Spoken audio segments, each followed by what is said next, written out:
अभी हमारे साथ जुड़े हैं एक छात्र जो यहाँ पर घूमने के लिए आए थे, आज दर्शन करने आए थे। क्या कुछ कहना चाहेंगे इस जल जंगल जमीन के बारे में? जैसा कि आप लोग को पता है कि हम लोग जब भी आदिवासी का नाम लेते हैं तो उसमें से सर्वप्रथम हम लोग को नारा होता है जल और जंगल और जमीन। हम लोग यहाँ प्रकृति में ये तीनों चीज़ देख सकते हैं। अभी हाँ। जल भी बह रहा है, आप दिखा सकते हैं, इधर जल भी बह रहा है, जंगल भी है और ज़मीन भी है।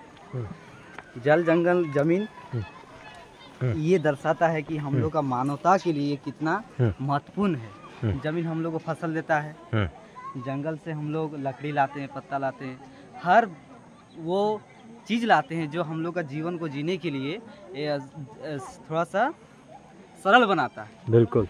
जैसे कि हम लोग अभी गए थे ऊपर, वहाँ पर हम लोग देखे एक वाटर बोतल का दाम था 30 रुपया, क्योंकि बहुत हाई ऊपर में आप देख सकते हैं जंगल। लेकिन आप उसी में देखिए प्रकृति ने हम लोग को क्या नहीं दिया है। लेकिन मानव एक ऐसा बुद्धि प्राणी है जो जिसका कुछ भी बुद्धि नहीं है, उतना दे रहा है प्रकृति। हम लोग को यहाँ पर लाखों लीटर पानी हम लोग को प्रकृति मुफ्त दे रहा है, फ्री दे रहा है। नहीं, फिर भी चंद पैसे के लिए कागज का नोट के चलते हम लोग इतना बड़े बड़े जंगल को, इतना सुंदर वन को हम लोग नष्ट कर देते हैं, हम लोग खनन कर देते हैं। जो कि मेरा हिसाब से भगवान यदि देखता होगा तो वो भी बोलता होगा कि हम इन लोगों को क्या नहीं दिए। लेकिन इन लोग चंद खनिज, चंद पैसा के लिए अपना सर्वस्व विनाश की ओर ले जा रहा है। तो क्या विनाश करने के बाद इसी बोतल को पानी में बेचा जाता है?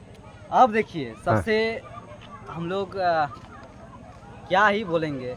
एक तरफ यही बोतल का पानी 30 रुपया लीटर ले रहे हैं, यही बोतल का पानी 500 रुपया लीटर बेच रहे हैं। जैसे सेलिब्रिटी सब, उन लोग तो हजार लाखों लीटर का पानी पीता है। लेकिन हम लोग का यही शुद्ध जो क्रिस्टल क्लियर पानी आपको दिख रहा होगा, कैमरामैन को हम चाहेंगे थोड़ा सा दिखा दे इस पानी को, जो हम लोग को प्रकृति मुफ्त दे रहा है। इसको नष्ट करके यही बोतल का पानी हम लोग 30 रुपया करके बेच के हम लोग पीते हैं। इसको नष्ट कर देते हैं, जो हम लोग का फ्री में दे रहा है। हम लोग का क्या जरूरत है या पानी खरीद के पीने का? कुछ जरूरत नहीं। लेकिन हम लोग का मजबूर खुद हम लोग कर लेते हैं, खुद हम लोग ही कर लेते हैं मजबूर, ताकि ऐसा स्थिति हम लोग ही बना लेते हैं कि पानी बोतल में भरा जाए और उसको बेचा जाए। तो क्या संदेश देना चाहेंगे पर्यावरण को बचाने को लेकर, जल जंगल जमीन को बचाने को लेकर? देखिए, हम लोग कितना भी जनता को बोलेंगे, जनता तो जागरूक है ये है, लेकिन जनता के पास कुछ भी नहीं है। जनता के पास बोला जाता है ये लोकतंत्र है, लेकिन लोकतंत्र एक ऐसा तंत्र है जिसका पूरा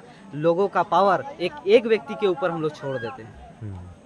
जैसे हम अपना झारखंड का मुख्यमंत्री को बोलना चाहेंगे, माननीय श्री हेमंत सोरेन जी को, कि आप चंद पैसे के लिए, हम लोग का ज़रूरत नहीं है, कुछ एसी का ज़रूरत नहीं है, पंखा का ज़रूरत नहीं, कुछ का भी ज़रूरत नहीं है। हम लोग का ऐसा पत्ता है इतना बड़ा बड़ा कि हम लोग उसी से बेवनी बना के अपना गर्मी को दूर करते हैं। हम लोग का ऐसा पत्ता है कि उसी को हम लोग घर बना के हम लोग ठंडा को दूर करते हैं। तो हम लोग का कोई हीटर का ज़रूरत नहीं है, कोई एसी का ज़रूरत नहीं है। हम लोग का एक ज़रूरत है कि हम लोग को प्रकृति को बचाना है, वन को बचाना है, और चंद पैसे के लिए, चंद खनिज के लिए हम लोग को कुछ भी ऐसा काम ना करें जो हम लोग का विनाश की ओर ले जाए। खास करके हेमंत सोरेन जी को हम बोलेंगे कि ऐसा तमाम पूरे झारखंड खनिज में ही बसा हुआ है। पूरा छोटा नागपुर पठार पूरा खनिज से भरा है। तो हम लोग का, यदि आप मुखिया हैं, हम लोग जनता हैं, तो जनता का भलाई यही में है कि जनता को कुछ नहीं चाहिए, सिर्फ वन चाहिए, जंगल जमीन, बस उसी से ये बचना चाहिए, बस वही बचना चाहिए। यही हम लोग का ख्वाहिश है।